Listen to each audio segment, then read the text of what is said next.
Magic within video games has often been regarded as one of the best reasons to enjoy a world of fiction.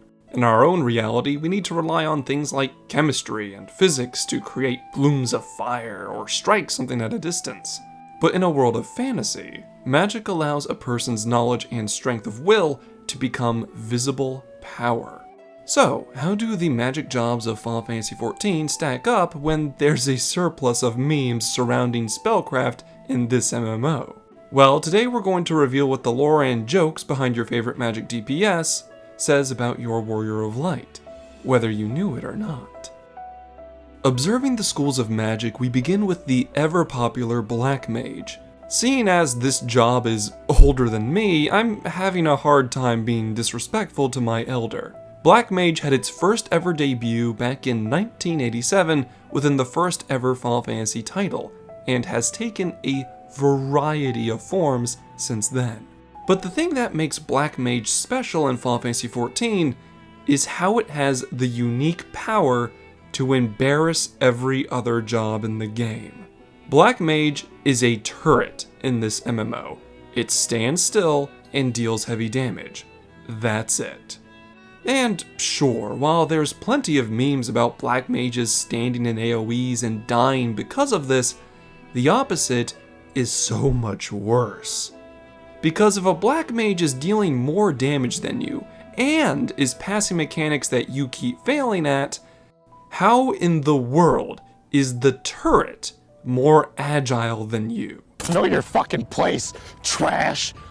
But, if I'm being honest, that ability to humble other people and mages is actually lore accurate.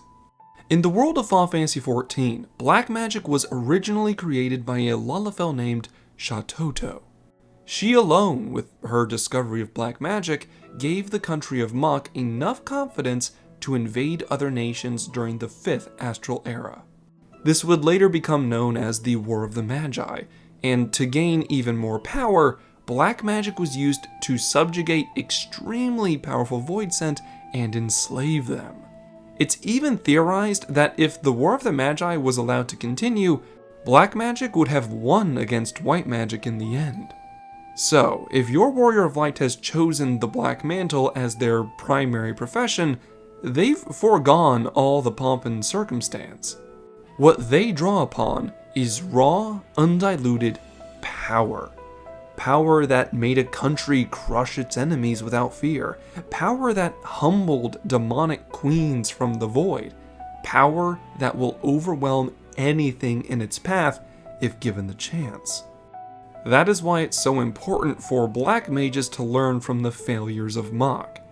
Power is intoxicating and drives most people mad. But a black mage that's able to stay grounded and dedicated to their craft will find that there are few problems in the world that they cannot erase. Following that up, we have Summoner. Hey, Square Enix, people have been asking me if carbuncles will ever be able to auto-attack again instead of standing around and doing next to nothing.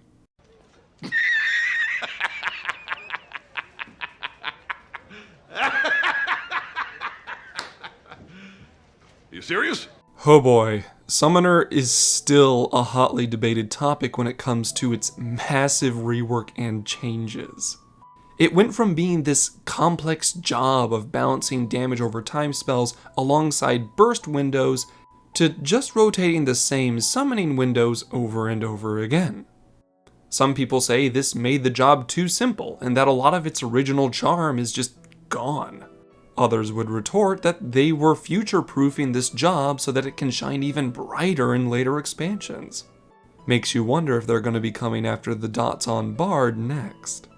But no matter what side of the fence you're on when it comes to the changes to Summoner, one thing has remained the same, and that is its lore. Summoners are one of the oldest jobs in Final Fantasy XIV's story, dating all the way back to the 3rd Astral Era during the peak of the Allagan Empire's power. In fact, the Summoners were so mighty that the Empire began to exterminate all of them once a handful of Summoners began to show treasonous behavior. But what a lot of people don't realize is that a summoner's power is extremely close to the creation magic of the ancients. Of course, it's not nearly as refined or powerful, but the remnants are there. Channeling their ether, creating something from nothing, only to let it dissipate back into the energy that created it once its task is done. Whether it be carbuncles, eggies, or the images of primals themselves, a trained summoner has conjured these things hundreds of times and will likely craft them thousands more. This is why the Empire feared the growing strength of summoners, because even if they could only invoke the shadow of a god for a moment, it was still the image of a god, with all the powers that entails. So, if your Warrior of Light walks the path of the summoner, they're indeed walking in the shadows of the ancients. You may not be able to conjure whatever you want whenever you desire, but with the right incantations and some preparation, even the visage of would-be deities can manifest by your side to strike down your foes. And finally, we shall discuss the Red Mage. Verily, my friends, this valiant version of Spellcaster can vault viciously into scores of villains. The very idea of this job is the vehement hope of vaunted veterans of a varied past, and in view of its talents, the vexation of excess and vindication of valorous philosophy. To those who take up the red mantle, vow vehemently to vanquish the voracious mindsets that would see our world vaporized. Ever shall they stand vigilant vanguards to deliver a swift verdict to vermin of their own volition. Which is to say, my friends, Red Mage is much more than just ver-jokes.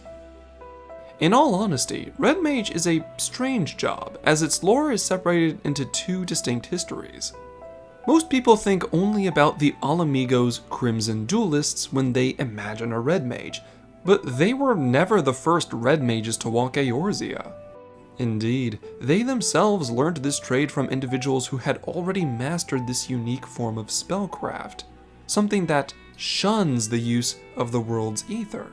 The original Red Mages, the true founders of this craft, were black and white mages who came together during the floods of the Sixth Umbral Calamity, putting aside their differences and searching for ways to restore balance to the world. Together, they wove the first Crimson Incantations. And ever since then, Red Mages have been trained to act as guards against chaos that would seek to rip this world apart. If your Warrior of Light has chosen Red Mage, then it's up to you which philosophy they believe in more.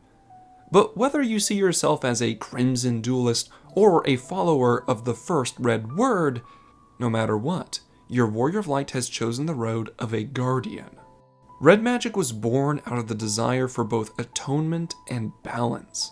And as such, Red Mages carry the mantle of those who wish to see this world steered away from destruction. Because of their sacrifices, red magic will never command the raw power that black and white magic possesses. And yet, this handicap resulted in one of the most flexible spell schools known to man. So remember, if your Warrior of Light is a true red mage, they understand and accept the limits they have placed upon themselves. To them, this is no burden, it's a challenge. A dare that ensures that the edge of your mind is ever as sharp as the blade in your hand. Power cannot be truly controlled without humility, and the true balance of our world is something worth protecting. Take heart in this knowledge, as the echoes of the first Crimson Word dance from your breath. And there you have it, my friends. Do you play and enjoy your favorite magic casters for the memes, or the drama surrounding them? Do you enjoy the gameplay, or do you revel in the idea that your character is carrying on a part of the game's history? Ultimately, that's all up to you, and I'm curious to see your thoughts in the comments below. And yeah, since Blue Mage isn't a real job in Final Fantasy XIV, you can't exactly main it, thus I've excluded it from this video. Maybe one day I'll make a video just for the Blue Mage lovers out there. Either way, I am excited to see what new mages we might receive in the future of this MMO. But until then, stay safe, my friends. Thank you all for watching to the end. If you enjoyed this video, why not subscribe and share this with your fellow adventurers? With your help, I'll try to reach out even further and bring even greater stories to you. Although, I'd be remiss if I didn't acknowledge my biggest contributors. A grand thank you to Amina Viltaria, Travanchet, Vavalisoma, Sage Mouse, Sinalv Bagel, and Cizani, with an additional nod to the scholarships on screen. Links to things like my Twitter and that of my channel artist Caddy can be found in the description. Thank you all for your viewership as well as your support, and I hope all of you have a wonderful day. Class dismissed.